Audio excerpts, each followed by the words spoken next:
Now at 5, how the city of Miami plans to spend federal funds on street repairs. Plus, how the McDonald County School District is using telemedicine for students. U.S. health officials traveled to Capitol Hill to give a progress report on the CDC's response to monkeypox. I'm Dina Demetrius in Los Angeles, where the virus claimed the country's first victim. The 4 states' most watched news starts now.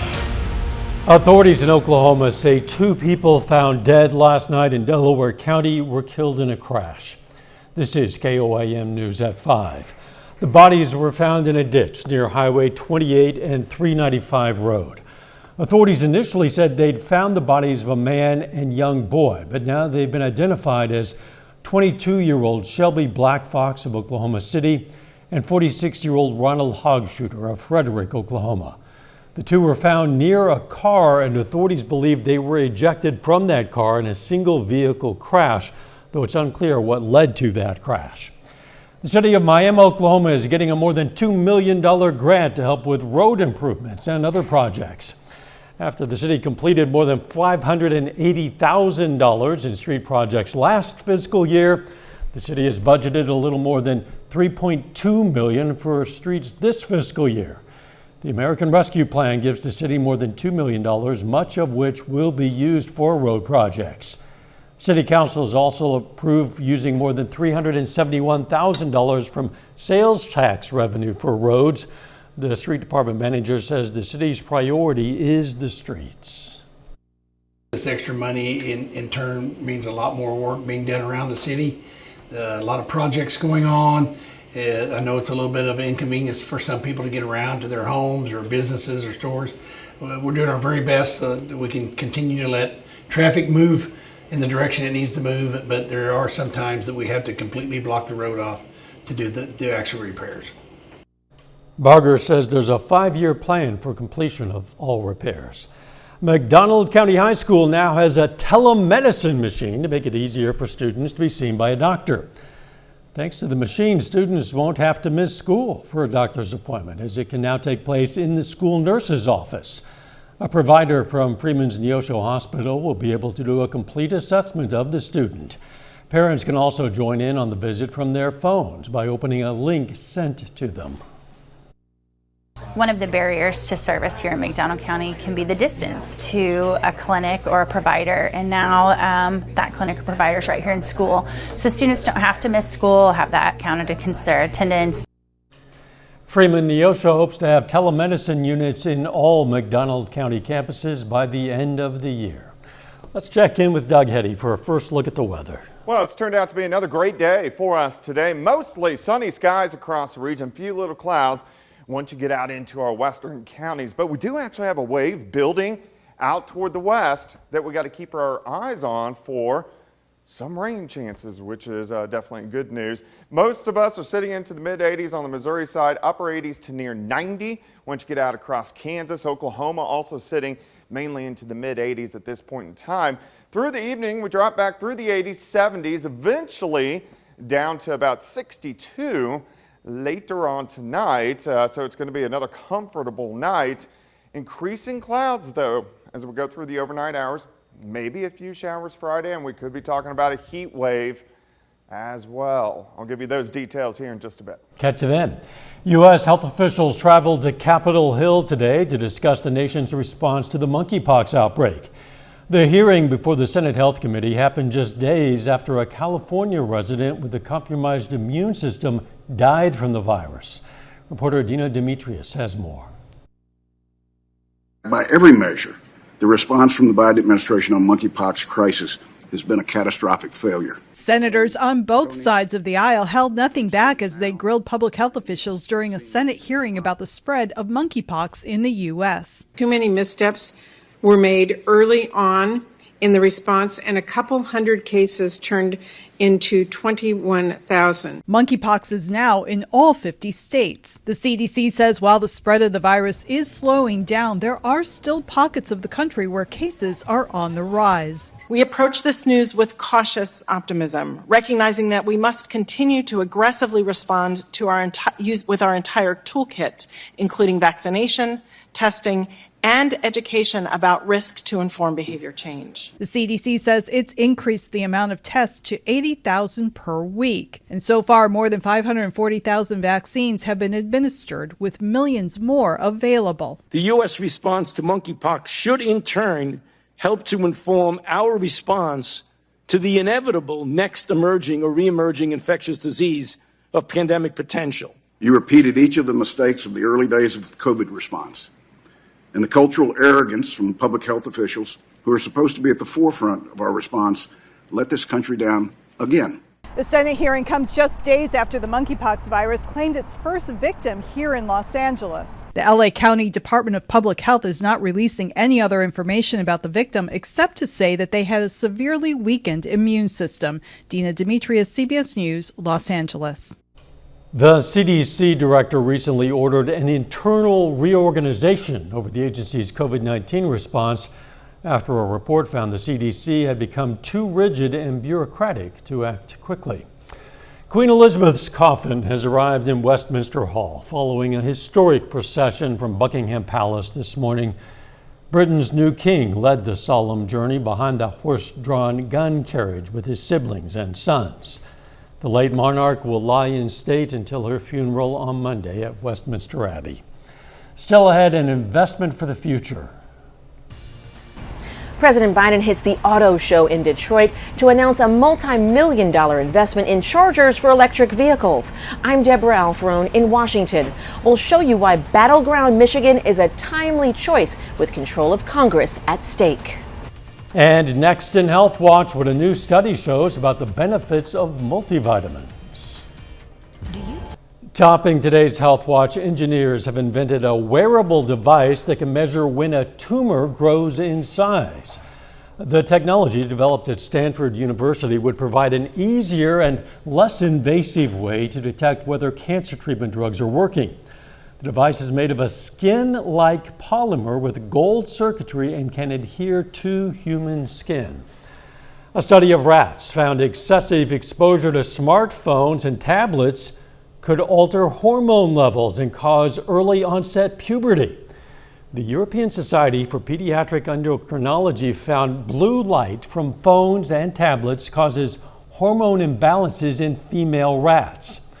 Doctors say there have been cases of early puberty among young girls during the COVID pandemic, and they say it's possible that phone and tablet use could be to blame.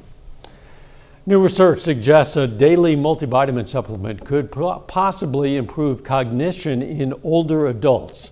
Reporter Christiane Benavides has more on this first-of-its-kind study.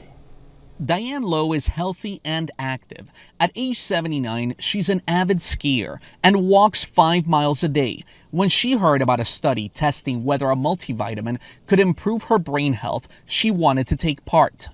With lots of friends dealing with either dementia or Alzheimer's, it was certainly a motivator. The more we learn about the health issues and how we can better take care of ourselves, the better we all are. Folks who received the 3 years of the multivitamin mineral improved cognition. Researchers from Wake Forest University School of Medicine estimate taking a daily multivitamin supplement translated to a 60% slowing of cognitive decline. People with reported cardiovascular disease appear to benefit even more. While researchers study safe and affordable treatments to protect against cognitive decline, experts say it's too soon to recommend multivitamins for prevention. Heather Snyder is with the Alzheimer's Association. Like any medication or any change in our daily life, have that conversation with your healthcare provider about what might be right for you. Regarding this study, we're really looking forward to seeing independent studies that confirm these results. After the study, Diane learned she was taking the multivitamin, not the placebo. I take no medication of any kind now, except I do take my multivitamin. I continued with that. I'm physically active, mentally active. She hopes this research will help others keep their brain healthy. Christiane Benavides, CBS News. Study also looked at taking a cocoa extract supplement daily, but researchers found it did not have benefits on cognition. And that is a look at today's health news. A little bit later, our pet vet on call. Hi, I'm Dr. Eva Dudek from Parsons Pet Hospital. Coming up, we're going to talk about doggy diarrhea. Plus, our temperature's actually going to warm up even more. We're going to look at that coming up.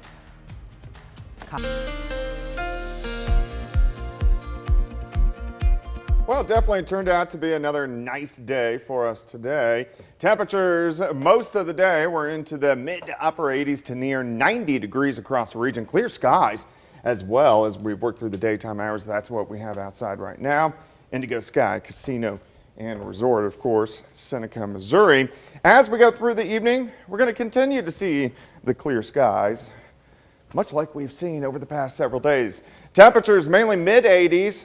Missouri, Arkansas, Oklahoma, you climb into the upper 80s to near 90 once you get across southeastern Kansas. 7th and Rangeline looks great, currently sitting at 85. Southerly winds at about 10. Humidity is low, 34%. All right, through the evening hours, 84 by 6, 77 by 8, 10 p.m., 71. Eventually, we'll drop back to about 62. We're going to have clear skies this evening, but we'll start to get some clouds in here later on tonight. You can see some mid and high level clouds just to the west of the region. Even some showers and thunderstorms once you get out across the panhandles of Oklahoma and Texas. But this is the beginnings of at least a wave that's going to shoot across the northern plains. You can see high pressure here, the upper level winds into the northern plains. So most of this will stay north of us, but maybe just close enough that we could get a random shower in here by Friday morning for portions of the region. Let's go through time. Future track forecast. Here's midnight.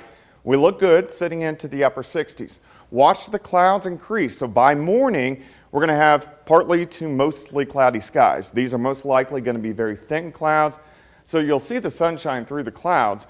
As we go through the morning hours, we warm into lower 80s. By the noon hours, still mostly cloudy skies into the afternoon. High temperatures, they're going to go into the upper 80s. The clouds may keep it down a notch or two. 62 in the morning, 83 by noon, high of 88. A little breezy, southerly winds at about 5 to 15. Tomorrow evening, we drop back into lower 80s, and then as we go into the overnight hours, we'll stop Friday morning. Look at this, some spotty showers. Better chances, Yates Center, Fredonia, Chanute, Iola, that could pick up a few random showers as they shoot mainly north of the region by Friday morning. So most of us will not get rain from this event. The better chances on the Kansas side.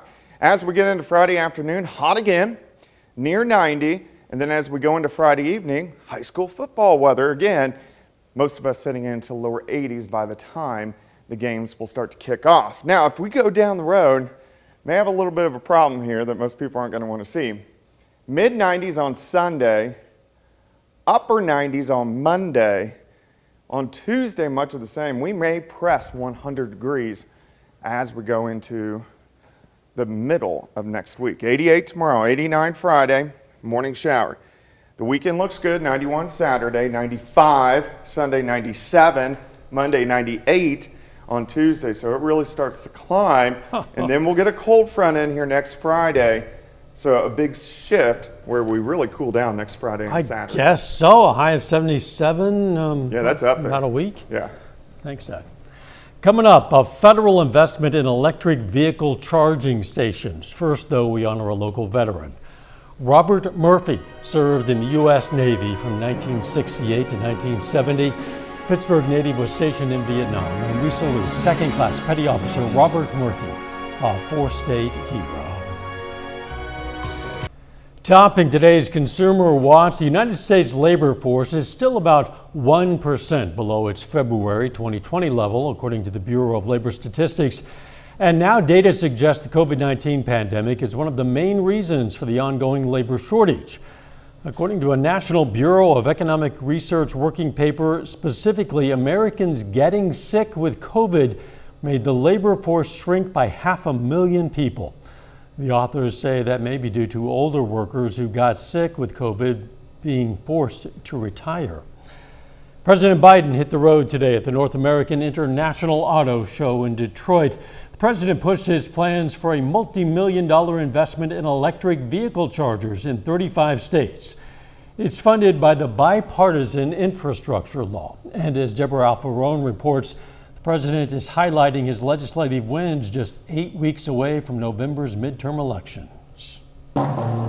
President Biden is revving up the push for his administration's accomplishments at the North American International Auto Show in Battleground, Michigan. Jump in, give you a ride to Washington. The president announced the approval of $900 million to build more electric vehicle, or EV, chargers, spanning 53,000 miles of the national highway system. That's just part of an overall budget set aside for 500,000 chargers across the country by the end of the decade. Now we're choosing to build a better America. An America that's confronting the climate crisis with America's workers leading the way. The president has made promoting electric vehicles a key part of his climate goals. But back here in Washington, House Republicans are bashing his administration's energy policies. You're not plugging your car into a tree. You need some stable energy sources, and a lot of that would be fossil fuels, but they're against fossil fuels. In a bid to retake control of Congress in November's midterms, Republicans are also hitting the president on crime, the economy, and high inflation. The latest CBS News Battleground Tracker shows the GOP with an advantage to win the House, though the Senate battle appears to be deadlocked. The American people cannot afford another year of failed Democrat one-party rule in Washington. President Biden indicated this week that he believes his party can keep control of the House. Deborah Alfarone, CBS News, Washington. Kansas is receiving $5 billion of federal funding to install electric vehicle chargers along interstate highways. Looks like Americans are not going to be going crazy with holiday gifting this year. A new forecast from consulting firm Deloitte expects retail sales for the gift-buying months of November, December, and January to increase 4 to 6%. That's modest compared to the robust 15.1% increase for the same time frame last year. This year's expected slower growth is in line with where holiday retail sales were trending before the pandemic. Our pet vet on call next.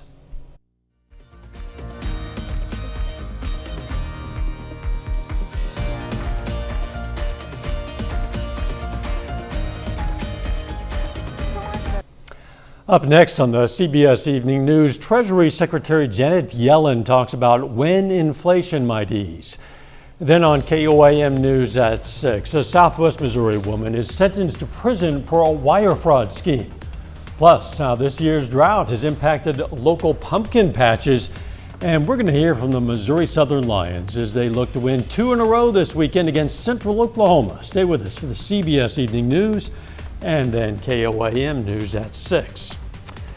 Sometimes our pets need a little help dealing with digestive issues. Today's question for our pet vet on call: is there a simple household treatment for my dog's diarrhea? I've heard eggs help. Well, if it's just one time, a single incident, you don't really need any treatment. If it's a persistent, recurrent, or God forbid contains blood or mucus in it, then you need your veterinarian. I would not play with home remedies because it could be anything from as simple as parasites to a serious disease. Now, in a pinch, because these things never happen during office hours, you can give your dog Pepto-Bismol or Kaopectate, but call your veterinarian first and get the proper dose, and that'll help you get through the night until their office is open. And the thing to remember is always bring a sample with you. Hey, we invite questions from anyone. If you have a question, you just send it to petvet@koamtv.com. Dr. Eva Dudek from the Parsons Pet Hospital answers a different question or brings us a fun fact every Wednesday right here, KOAM News at 5. You can also find answers to previous questions on our website. All right, let's check out our picks of the litter for the week. Look at this. From the Joplin Humane Society, we've chosen this young male domestic short-hair cat named Angel. And from the Southeast Kansas Humane Society, we have Mr. Chicken. The shelter says he's a 1-year-old terrier pit bull mix. Why he's named Mr. Chicken, I do not know. But if you go there, you can find out. If you're looking for a pet, why not check out your local Humane Society? Mr. Chicken. There you go. There you go.